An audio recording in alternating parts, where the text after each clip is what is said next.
আসসালামু আলাইকুম বন্ধুরা, এবি কিচেনে সবাইকে সাদর আমন্ত্রণ। আবারও একটা রেসিপি নিয়ে আপনাদের সামনে হাজির হলাম।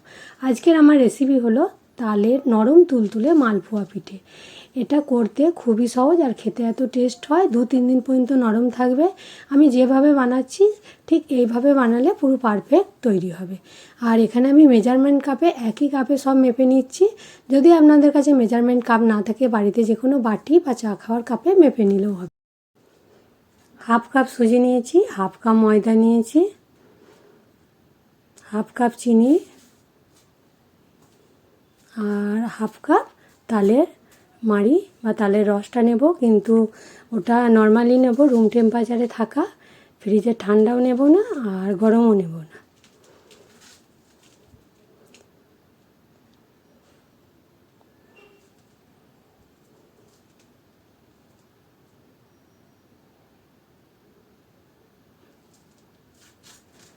আর নিচ্ছি 1 চিমটি লবণ।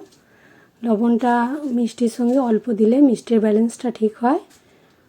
আর এখানে কুড়ানো নারকেল দিচ্ছি 1/3 কাপ। এটা আমার বাড়িতে ছিল, দিয়ে দিচ্ছি। এটা স্কিপ করতেও পারেন। আর এই কাপে মেপেই আমার 2 কাপ পানি লেগেছিল। প্রথমে 1 কাপ দিয়ে রেখেছিলাম, তারপরে কারণ মিশ্রণটা বেশি পানি পড়ে গেলে তো পাতলা হয়ে যাবে, সেই কারণে 1 কাপ দিয়েছি। দিয়ে আরও 1 কাপ লেগেছিল। 1 কাপ দিয়ে প্রথমে মিশিয়েছি। এখানে আমি হ্যান্ড উইক্সের সাহায্যে মিশাচ্ছি। হাতে করে মেশালেও ভালো হবে, একটু আস্তে করে মেশাতে হবে, কারণ আমার জায়গাটা ছোট হয়ে গেছিলো। মেশাতে যেয়ে পাশ দিয়ে পড়ে যাবে বলে আমি হালকাভাবে মিশিয়েছি।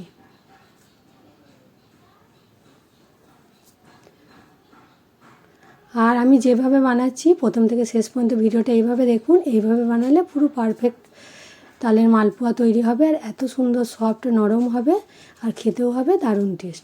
তাহলে যে সকল বন্ধুরা আমার ভিডিওটা দেখছেন, ভালো লাগলে অবশ্যই ভিডিওতে একটা লাইক দেবেন, আর বন্ধুবান্ধবদের সঙ্গে শেয়ার করবেন বেশি বেশি করে, আর কমেন্ট করে জানাবেন কেমন লেগেছে। নতুন বন্ধু হলে অবশ্যই আমার চ্যানেলটা সাবস্ক্রাইব করার অনুরোধ রইল। আরও হাফ কাপের যে পানিটা ছিল অর্ধেকটা দিলাম। অর্ধেকটা দেওয়ার পরে মিশিয়ে নিয়ে বাকিটা লাগলে সেটাও দিয়ে দেব।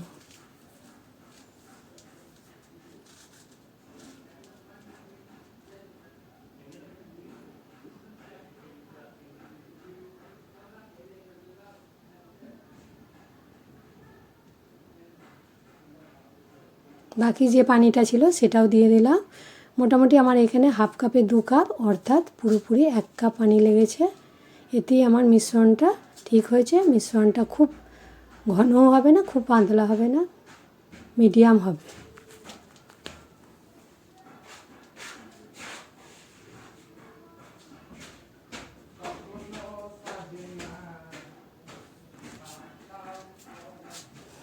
আর এখানে কিছু মৌরি দিচ্ছি। মালপোয়াতে মৌরি দিলে খেতে ভালো লাগে।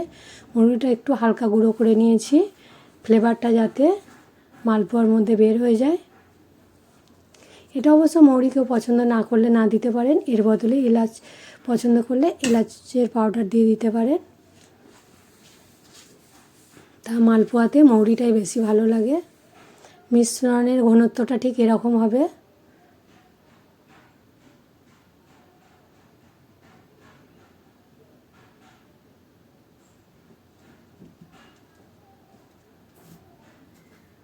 ঠিক এরকম। এবারে এটাকে ঢাকা দিয়ে 10 মিনিট রেস্টে রাখবো। 10 মিনিটের বেশি রাখতে হবে না। 10 মিনিট পরে ফিরে এলাম। আরও একবার মিশ্রণটা ফেটে নিচ্ছি।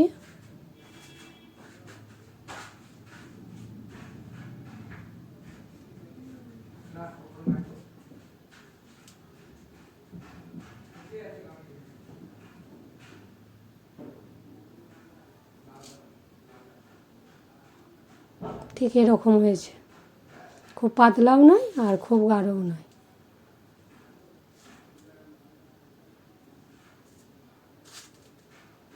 এবারে তেলটা ভালো মতো গরম করে নিয়েছি। ভালো গরম হয়ে গেলে তেলটা কিন্তু মিডিয়াম রাখতে হবে, খুব হাইও রাখা চলবে না, তাহলে উপরটা পুড়ে যাবে, ভিতরটা কাঁচা থেকে যাবে। এভাবে দেওয়ার পরে খুন্তির সাহায্যে অল্প অল্প করে তেল ছিটকে দেবো। এভাবে তেলটা দিলে ফুলে একদম ফুটবলের মতো গোল হয়ে যায়।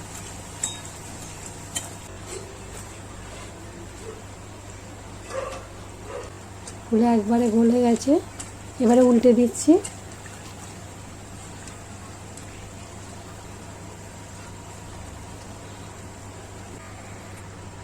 1.5 মিনিট থেকে 2 মিনিটের মতো একটা মালপোয়া ভাজতে আমার সময় লেগেছে। এবারে ছানটাতে আমি তেলটা ভালো করে ঝরিয়ে নিচ্ছি।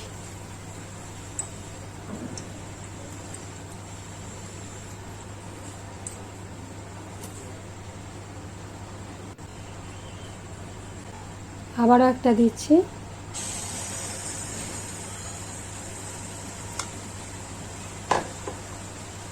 এইভাবে তেলটা দিলে একদম ফুলে ঢোল হয়ে উঠে যাবে, বলের মতো ফুলে উঠছে।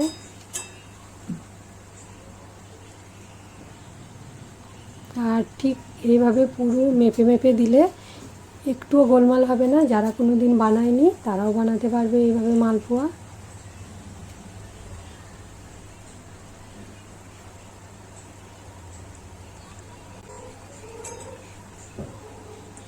দেখতে পাচ্ছেন কত সুন্দর একদম বলের মতো গোল হয়েছে।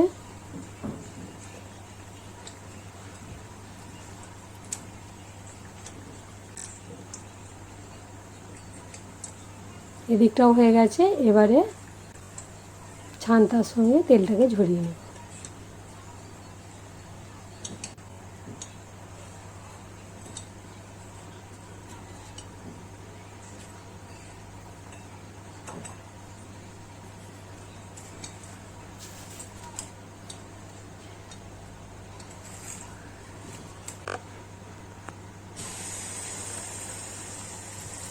বাকি যে পিঠেগুলো আছে ওই একইভাবে বানিয়ে নেব। এইভাবে খুন্তির সাহায্যে তেলটাকে ছিটিয়ে দিলে দেখবেন একদম ফুলে বলের মতো গোল হয়ে যাবে। প্রত্যেকটা মালপোয়া পিঠে কিন্তু আমার ফুলে একদম বলের মতো গোল হয়েছিল। দেখতে পেলেন বন্ধুরা, খুব সহজেই এবং তাড়াতাড়ি আমার মালপোয়া পিঠে তৈরি হয়ে গেল। তাহলে এইভাবে পুরো সব কিছু মেপে তৈরি করবেন, দেখবেন পুরো পারফেক্ট মালপোয়া পিঠে তৈরি হবে।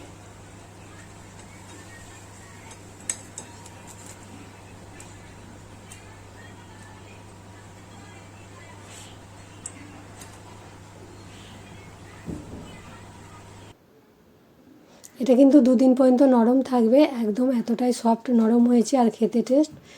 তাহলে তাল এখনও পাওয়া যাচ্ছে, থাকতে থাকতে আর একবার তালের মালপোয়া পিঠা বানিয়ে খেয়ে নিন, দেখবেন বাড়ির সকলে আপনার প্রশংসা করবে এত সুন্দর হয়েছে। আর একবার খেলে বারবার খেতে চাইবেন, আর অন্য কোনো পিঠে খেতে ভালো লাগবে না,